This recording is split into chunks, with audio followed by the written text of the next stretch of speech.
Dans les années 1980, au cœur de l'Afrique de l'Ouest, un pays pauvre cherche sa voie. Ce pays s'appelle alors la Haute-Volta. Une terre sèche. Des villages simples. Des routes de poussière. Une population courageuse, mais fatiguée. Depuis longtemps, beaucoup vivent dans la difficulté. La faim touche les familles. Le manque d'eau ralentit la vie. Les enfants grandissent dans un monde dur. Et pendant ce temps, les puissances étrangères gardent encore une influence forte sur le continent. L'Afrique est indépendante sur le papier. Mais dans la réalité, beaucoup de décisions viennent encore de l'extérieur. Les richesses partent. La pauvreté reste. Dans ce contexte apparaît un homme différent. Jeune. Calme. Déterminé. Son nom est Thomas Sankara. Il est militaire. Mais il ne ressemble pas aux autres dirigeants. Il parle simplement. Il vit simplement. Il refuse le luxe. Il observe son peuple. Et il comprend une chose. Le vrai combat n'est pas seulement politique. C'est un combat pour la dignité. Très tôt, il voit les inégalités. Il voit la souffrance. Il voit aussi la dépendance. Des pays africains attendent toujours l'aide des autres. Des dirigeants cherchent l'approbation des puissances étrangères. Mais Sankara pense autrement. Pour lui, l'Afrique doit croire en elle-même. Elle doit produire, construire, décider, sans attendre la permission. Les années passent. Le climat politique devient tendu. Les coups d'État sont fréquents dans plusieurs pays africains. Le pouvoir change vite. Parfois dans le silence. Parfois dans la violence.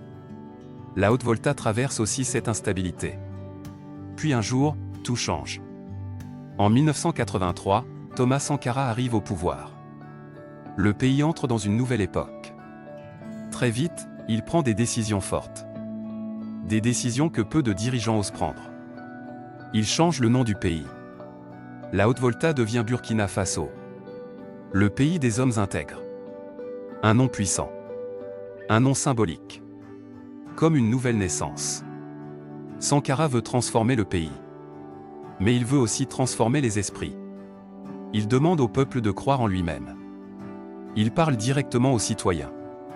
Sans langage compliqué. Sans distance.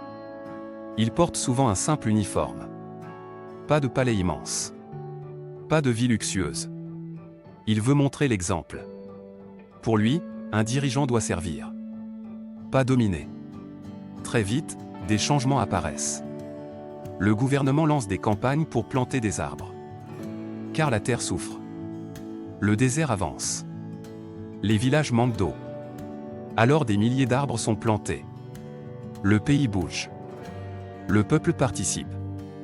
Sankara pousse aussi l'agriculture. Il veut que le Burkina Faso produise sa propre nourriture. Il refuse la dépendance. Il encourage le travail local. Les paysans deviennent essentiels. Le pays commence à avancer. Lentement. Mais réellement. Des écoles sont construites. Des campagnes de vaccination sont organisées. Des millions d'enfants reçoivent des soins. Le changement devient visible. Même dans les villages les plus éloignés. Mais Sankara ne s'arrête pas là. Il parle aussi des femmes. À accent grave cette époque, beaucoup de sociétés africaines gardent des traditions très dures pour elles. Les femmes ont peu de place dans le pouvoir. Peu de liberté. Peu de reconnaissance. Sankara veut changer cela. Il encourage les femmes à travailler. À accent grave participer à la vie politique. À accent grave prendre leur place. Il condamne certaines pratiques anciennes. Pour lui, une société ne peut pas avancer si les femmes restent derrière. Ces paroles surprennent. Car peu de dirigeants parlent ainsi à cette époque. Mais Sankara continue. Toujours calmement. Toujours fermement. Il critique aussi la corruption. Les dépenses inutiles. Le luxe des dirigeants. Il vend les voitures coûteuses du gouvernement. Il réduit certains privilèges. Il veut un État simple. Proche du peuple. Ce mode de vie impressionne beaucoup de jeunes Africains. Car ils voient quelque chose de rare. Un dirigeant qui vit comme il parle. Mais plus Sankara avance, plus les tensions augmentent. Car ses idées dérangent. À accent grave l'intérieur du pays. Et aussi à l'extérieur.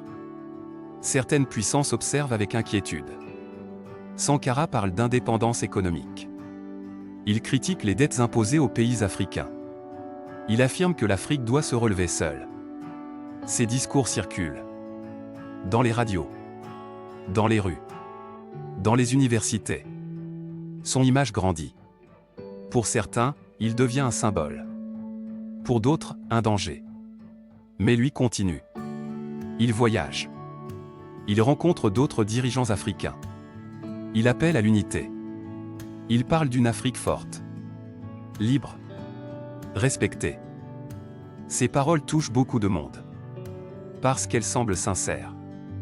Parce qu'elles viennent d'un homme qui ne cherche pas à impressionner. Mais le pouvoir attire aussi les ennemis. Dans l'ombre, des tensions apparaissent. Des désaccords grandissent. La confiance se brise. Le climat devient lourd. Très lourd. Et puis vient le jour qui change tout. Le 15 octobre 1987. Une journée sombre. Courte. Brutale.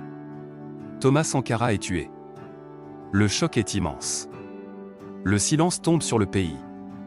Beaucoup n'y croient pas. Un homme jeune. Un dirigeant populaire. Disparu si vite. Le Burkina Faso change encore une fois de direction. Mais quelque chose reste. Le souvenir. Avec le temps, son image devient plus forte. Presque plus forte qu'avant sa mort. Car les gens continuent de parler de lui. Dans les quartiers. Dans les écoles. Dans les chansons. Dans les débats. Pourquoi? Parce que beaucoup voient en lui une chose rare. L'intégrité. Le courage. La cohérence. Il n'était pas parfait. Aucun dirigeant ne l'est. Mais il portait une vision. Une vision claire. Une Afrique capable de se relever. Une Afrique capable de décider pour elle-même. Aujourd'hui encore, des jeunes découvrent son histoire. Ils regardent ses images. Ses discours. Sa manière de vivre. Et ils se posent une question. Et si ce chemin avait continué? Et si ces idées avaient eu plus de temps? Personne ne connaît la réponse. Mais une chose reste certaine. Thomas Sankara a marqué les esprits. Il a montré qu'un autre modèle était possible. Un dirigeant proche du peuple. Un dirigeant qui refuse le luxe. Un dirigeant qui parle de justice avec simplicité. Dans beaucoup de pays, son nom résonne encore. Comme un symbole. Comme un rappel. Le rappel qu'un homme peut inspirer tout un continent. Même avec peu de moyens. Même face aux difficultés. Son histoire dépasse les frontières du Burkina Faso. Elle touche l'Afrique entière. Parce qu'elle parle de liberté. De dignité. De courage. Et dans les rues poussiéreuses, dans les villages, dans les regards de nombreux jeunes Africains, une trace reste encore.